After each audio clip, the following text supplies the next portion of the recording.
우리가 믿을 수 있는 백은 하나님밖에 없습니다. 그죠? 세상 사람들은 어떤 권력을 의지하고 권력을 믿고 요즘 국가적으로 상당히 어려운 가운데 있잖아요. 권력을 한 줌도 되지 않는 권력을 믿고 권력이 심취하면은 그렇게 되나 봐요. 그러니까 권력이 심취하면 그렇게 되나 봐요.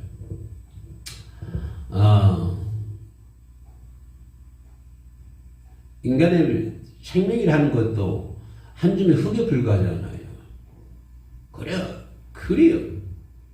오래 못 가거든요. 권력을 태어나서 학교를 졸업하고 공부를 하고 이렇게 하다 보면은 사실상 권력을 잡고 쟁취해가지고 권력을 누릴 수 있는 기간은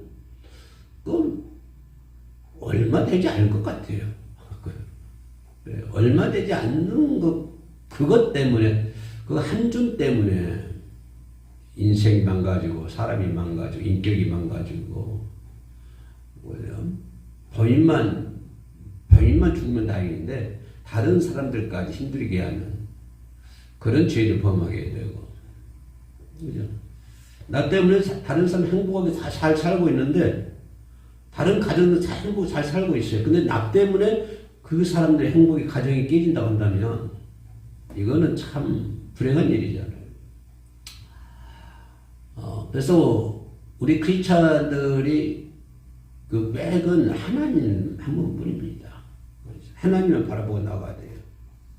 그래서 하나님의 나라에 그 나라에 소망을 두고, 하나님 나라에 소망을 두고 나그네의 길을 신뢰하는 노래자처럼 노래하면서 신뢰하면서 나그네의 길을 신뢰하는 그런 하나의 과정이잖아요. 삶의 과정.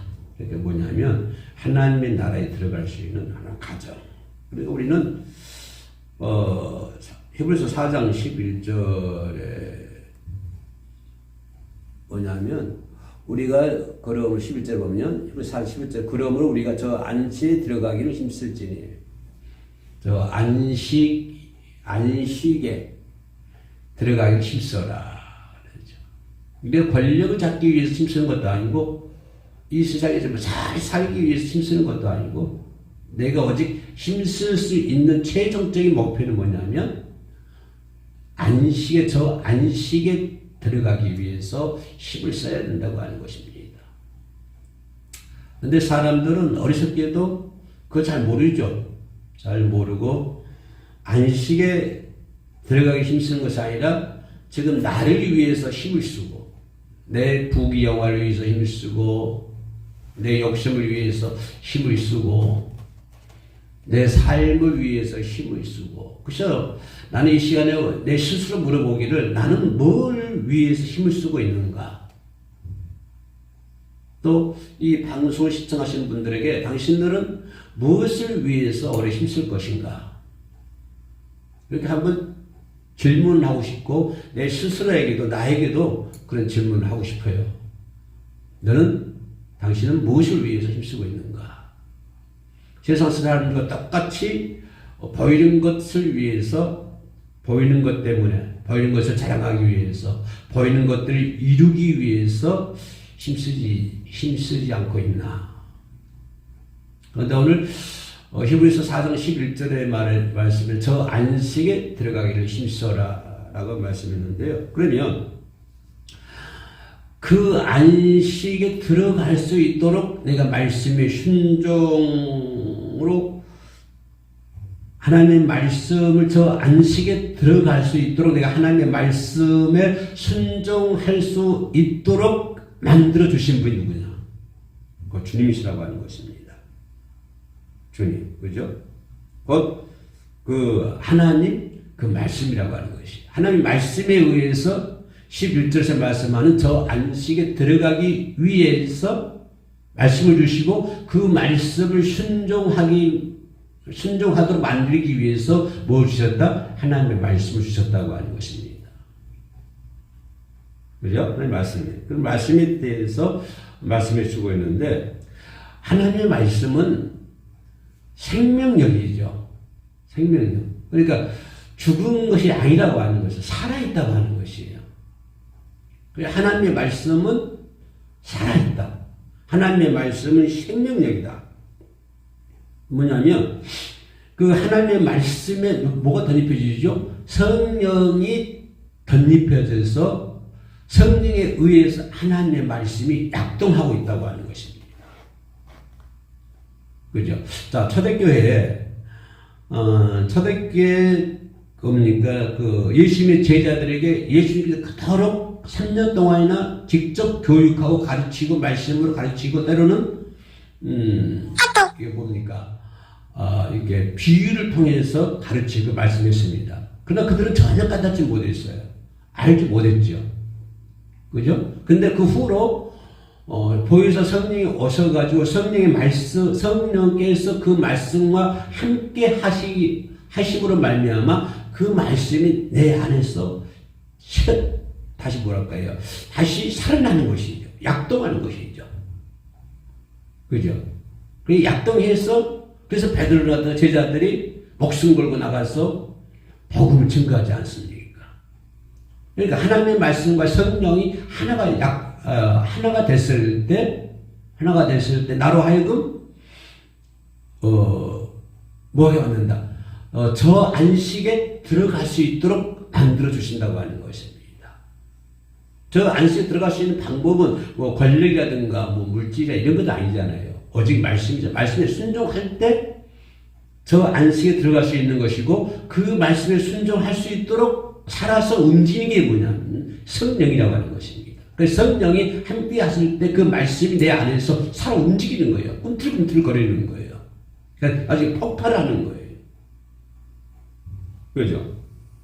그래서 하나님의 말씀이 사람의 마음과 사람의 환경을 바꿔버리는 거예요.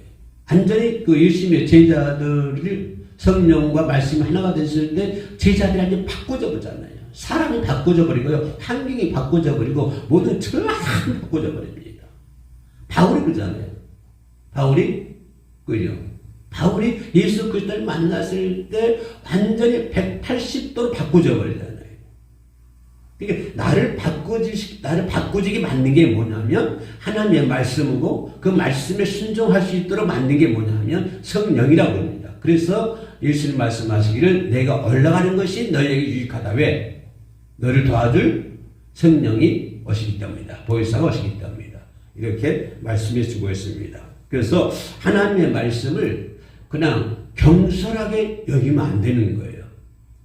그만큼 하나님의 말씀은 생명력이 있고 또 오늘 본 말씀 뭐냐면 하나님의 말씀은 운동력이 있다라고 표현하고 있어요. 운동력이 있다.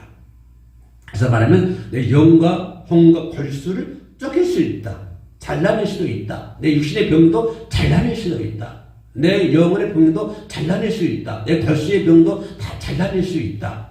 왜? 성령은 그죠? 하나님 말씀은 운동력이 있어가지고요. 잘못된 것을 전부 다 잘라내는 거예요. 잘못된 것들. 그러면 이 말씀을 거꾸로 얘기하면 성령이 임하지 않으면 운동력이 없게 되는 것이고 운동력이 없게 된다 보면은 내 잘못된 것을 치유할 수가 없다고 하는 것입니다. 그래서 하나님의 말씀이 내게 임할 때 나는 그 말씀에 의해서 생명력이 있고 운동력이 있어가지고 내 영과 혼과 골수를 쪼갰다고 하는 것은 뭡니까? 없애버리는 것이 아니라 잘못된 것을 골라내버리는 거예요. 쳐내버리는 거예요. 그죠? 내게 어떤 병이 있다. 그런 병들을, 육신의 병을 잘라내버리는 거예요. 수술을 내버리는 거예요. 그래서 하나님의 말씀은 우리의 전 생활과 운명을 바꿀 수 있다고 하는 것입니다. 하나님의 말씀은. 그래서 하나님의 말씀은 함부로 경홀히 여기면 안 되고요. 하나님의 말씀은 귀하게 여기는 것입니다. 그래서 예수님께서도 광야에서 그 말씀으로 사단의 시험을 이기지 않습니까? 다른 방법이 없어요. 오직 하나님의 말씀에 의해서 전부 다 해결되는 거예요. 마귀 유혹도 물리칠 수도 있고 그 어떤 것도 물리칠 수가 있는 거예요. 그래서 하나님 말씀은 가장 위대한 치료의 힘이다. 그렇죠. 이 말씀이 우리가 이 하나님 말씀은 돈 주고 사는 것 아니잖아요. 권력이 있어야 사는 것도 아니고 많이 배워야만 얻을 수 있는 거잖아요. 다 주어졌잖아요. 그죠? 여러분 하나님을 잘 듣고 있지요. 본교회 가 교회 가 목사님 말씀 듣고 수요일 밤 듣고 주일 밤 듣고 금요일 밤 듣고 새벽에 듣고 계속 하나님 말씀 듣고 있잖아요. 그래서 하나님 말씀은 가장 위대한 치료의 힘인데 그 치료의 힘은 유가 먼저가 아니라 내 자신이 먼저라고 하는 것이. 내가 먼저 1순위로 특수입니다. 특수. 1순위로 내가 먼저 치료에 힘이 된다고 하는 것입니다. 그죠? 그래서 하나님의 말씀이 있는 곳에는 놀라운 성령의 역사가 반드시 임한다고 하는 거예요. 하나님의 말씀이 있는 곳에 뭐가 임한다? 성령이 임한다. 그래서 성령에 의해서 생명력 있고 운동력으로 바꿔진다. 영혼과 걸쇠를 쪼개버리고 육신의 병도 치료해버리고 그죠? 그러므로 예레미야서 3장 29절 말씀이 이런 말씀이 있어요. 내려볼게요. 나 여호와가 말하노라 내 말이 불같지 아니하냐. 반석을 쳐서 부서뜨리는 방망이 같이 아니하냐. 반석을 쳐 부숴버릴 수 있는 방망이. 그 어떤 것도 다 불태워 버릴 수 있는 불. 모든 거 다 태워버릴 수 있는 불. 잘못된 거 다 태워버릴 수 있는 불. 잘못된 어떤 뭘까요? 잘못된 어떤 그 반석. 잘못된 반석을 전부 다 부숴버릴 수 있는 뭐라고 했어요? 성경에서 방망이 같지 않냐. 예레미야서 23장 29절 불, 방망이 이렇게 비유하고 있습니다. 또 우리는 불이 있어요. 방망이가 있어요. 모든 걸 다 태워버릴 수 있는 불이 있어요. 잘못된 거 다 태워버릴 수 있는 불이 있어요. 무섭잖아요, 불이. 그죠? 불이 있고 또 잘못된 반석, 도저히 간단한 잘못된 것에 의해서 축적되어 있는 모든 반석들을 전부 다 그냥 부숴버릴 수 있는 방망이. 그래서 예레미야 선지자는 하나님의 말씀이 불같지 아니하냐. 하나님의 말씀이 반석같지 아니하냐. 다 이 말씀 뭐예요? 다 치료해 주신다 그래요. 뭐가? 하나님의 말씀에 의해서 다 치료해 주신다. 그래서 하나님의 말씀은 우리에게는 숨길 것이 하나도 없는 거예요. 숨길 것이. 그죠? 그래서 하나님 말씀 속에 살아갈 수 있는 저 안식에 들어갈 수 있는 저와 여러분 되시기를 주의 이름으로 축원합니다. 잠시 기도합니다. 아버지 하나님 감사합니다. 부족한 저희들 죽을 수밖에 없는 죄인 이토록 사랑해 주시고 저 안식에 들어갈 수 있도록 길을 열어주시고 말씀을 주시고 성령을 보내주셔서 우리가 저 안식에 들어갈 수 있도록 도와주시면 진심으로 감사합니다. 그러나 인간은 어리석어서 세상 사람들과 똑같이 생각하고 세상 사람들과 똑같이 마음 먹고 목표를 두고 가는 어리석은 그런 자들이 많이 있습니다. 아버지 하나님 그런 틀에서 벗어나서 오직 내가 가야 할 길은 저 안식을 향하여 가는 길입니다. 안식을 향해 가는 길에 말씀에 순종하며 성령께서 함께 하셔서 그 말씀이 운동력 있고 생명력 있는 말씀이 우리의 마음 속에 우리의 가정 속에 그리고 이 나라 이 민족 이 나라 이 민족 모든 교회마다 차고 넘칠 줄로 믿습니다. 올 1년 동안에 아버지여 저 안식에 들어갈 수 있는 아버지여 참으로 창의적이고 적극적이고 긍정적인 그러한 믿음의 길을 걸어갈 수 있도록 도와주시옵소서. 아버지 방송으로 함께 예배드린 자들이 있으니까 능력의 장중에 붙잡아 주시고 더욱더 간단한 튼튼한 믿음의 길을 걸어갈 수 있도록 붙잡아 주시옵소서. 예수님의 이름으로 기도합니다. 아멘.